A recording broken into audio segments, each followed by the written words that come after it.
Bonjour, Marc Blancard. J'ai monté la galerie L'Incartade, 37 rue Bassalil en 1992 et nous sommes spécialisés dans les œuvres sur papier, aquarelles, gravures, estampes.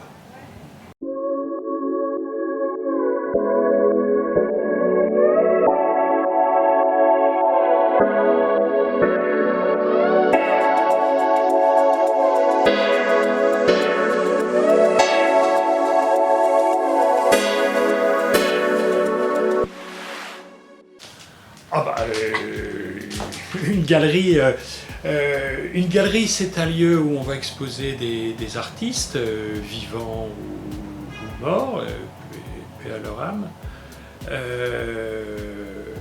et dans le but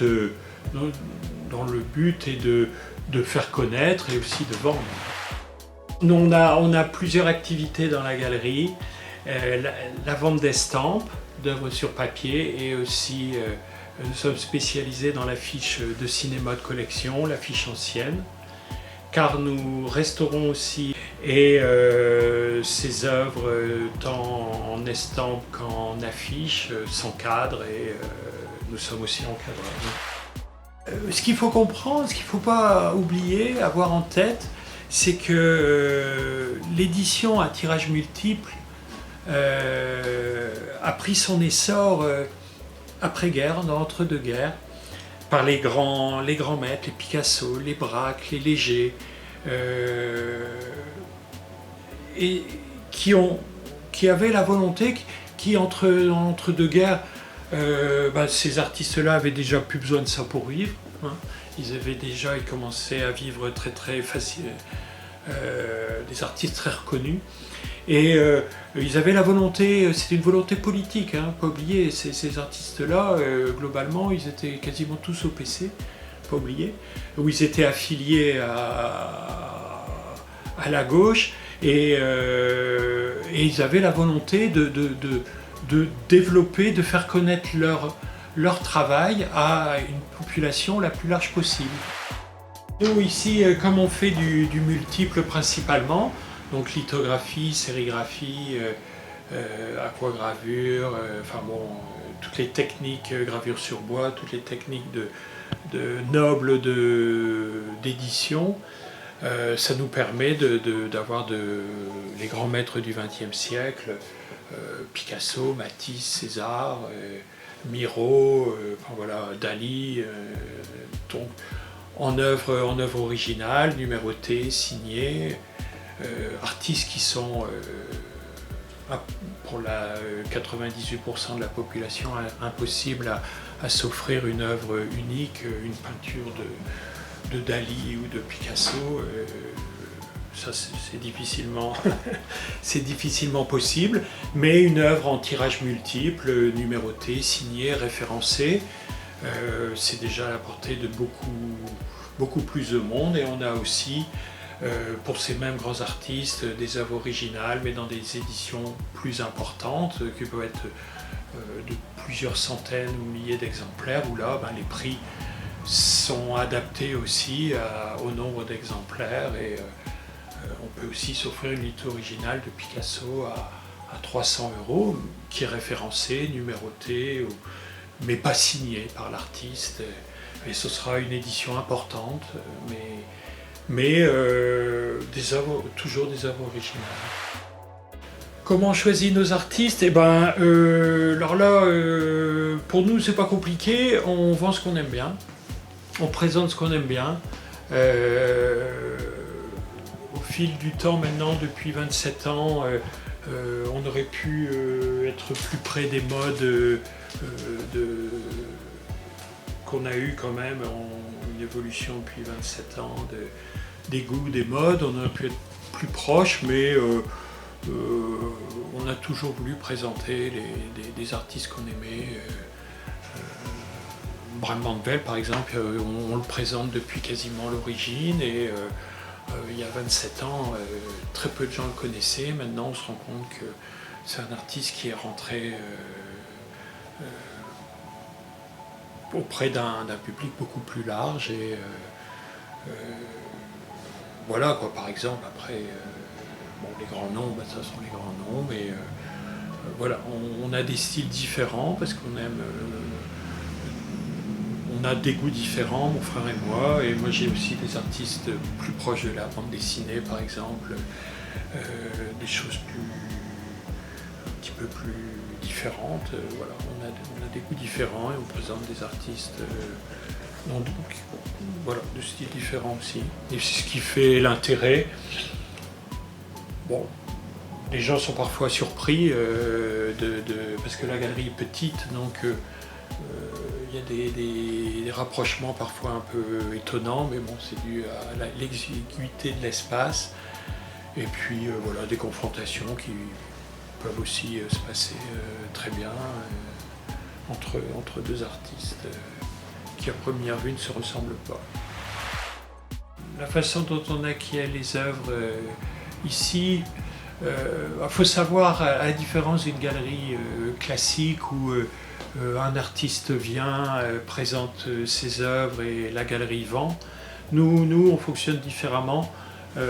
Tout ce qui est présent dans la galerie à 98% est acheté par nous.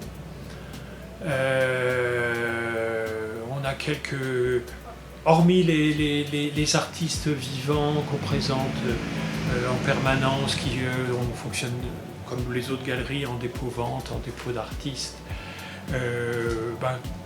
tous les autres sont achetés par nous.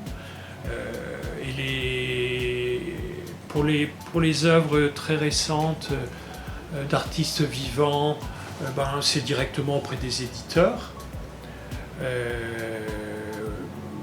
Pour les œuvres plus anciennes, c'est auprès d'éditeurs qui peuvent encore avoir des œuvres anciennes dans leur tiroir, auprès d'autres galeries. Hein, un artiste du Nord, comme un artiste comme Kino par exemple, qui est très, très célèbre dans le Nord, qui est un artiste international, mais beaucoup plus connu dans le Nord qu'à Marseille par exemple, je peux très bien racheter à un collègue marseillais une œuvre d'un artiste du Nord que lui n'arrive pas à vendre parce que à Marseille on va vouloir des artistes marseillais que moi je pourrais avoir aussi par exemple, mais qu'ici on ne connaît pas bien. Donc voilà, auprès de galeries, auprès de gens qui ont des œuvres et puis qui, suite je sais pas moi, des déménagements, des décès, des divorces, bien simplement les goûts qui évoluent, qui changent, voilà, ils veulent mettre de nouvelles choses à leur mur. Et puis voilà, auprès de marchands, auprès de ventes aux enchères, un peu tout. Un peu partout. C'est très vaste. Ça va de jeunes ou très jeunes amateurs d'ailleurs qui ont le plaisir de s'offrir une petite œuvre originale, comme je disais tout à l'heure, peut-être tirée à beaucoup d'exemplaires d'un grand maître, à des gens qui sont de grands amateurs d'art et comme je disais tout à l'heure, qui ne peuvent pas s'offrir un Picasso, une huile de Picasso, même un dessin de Picasso, et par contre une litho originale, pourquoi pas quoi. Voilà, donc, mais c'est vrai qu'on ne touche pas les grands collectionneurs institutionnels qui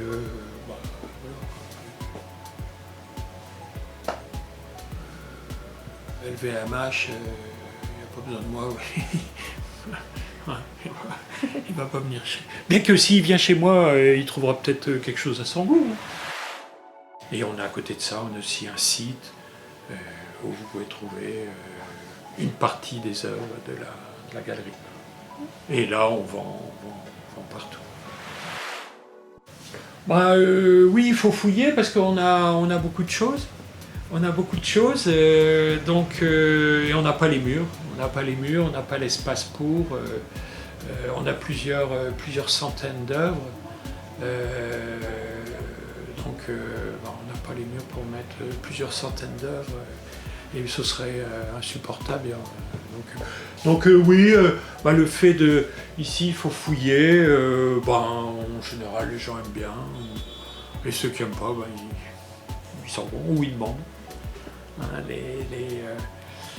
les gens demandent ou on est toujours prêt à les aider à chercher ou à découvrir ce qu'on ne voit pas au premier coup d'œil, parce que c'est vrai que il y a des petites étiquettes, mais bon, pas toujours un peu rébarbatif. Mais voilà, ouais, la force de la galerie, c'est qu'il y a plusieurs centaines d'œuvres, et la faiblesse, c'est qu'il faut chercher. Il faut farfouiller, mais bon, on a aussi un peu l'impression d'être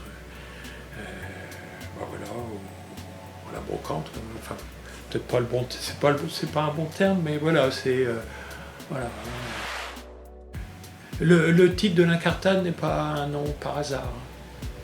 Il faut savoir le sens originel de l'incartade, d'une incartade. Le sens premier, c'est un petit pas de côté, hein, c'est un terme d'escrime. C'est une parade d'escrime, quand on fait une parade, enfin, c'est un petit pas de côté. C'est le terme originel. Et j'ai choisi ce terme-là parce que j'aime bien l'escrime. Et aussi, ça correspond à ce qu'on fait. C'est-à-dire, on n'est pas la galerie classique. On est d'abord une galerie d'estampes, je disais. Et non seulement on fait de l'estampe, mais en plus, on vend de l'affiche, je le disais.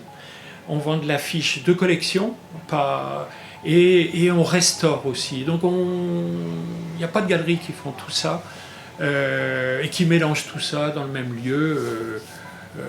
On désacralise un peu le côté galerie. Je pense que les gens rentrent facilement parce que justement ça fait pas trop galerie. On peut se cacher à farfouiller sans avoir l'impression, voilà, c'est ce qu'aiment les gens, et puis c'est aussi ce que certains n'aiment pas, parce que voilà, il y a trop de choses. Je ne vais pas dire tout, hein, mais peut-être machin là, peut-être notre ami, peut-être Herbin, Auguste Herbin, j'aime beaucoup en ce moment. Je dis, nous, on vend ce qu'on aime bien, donc si j'aime pas, j'achète pas.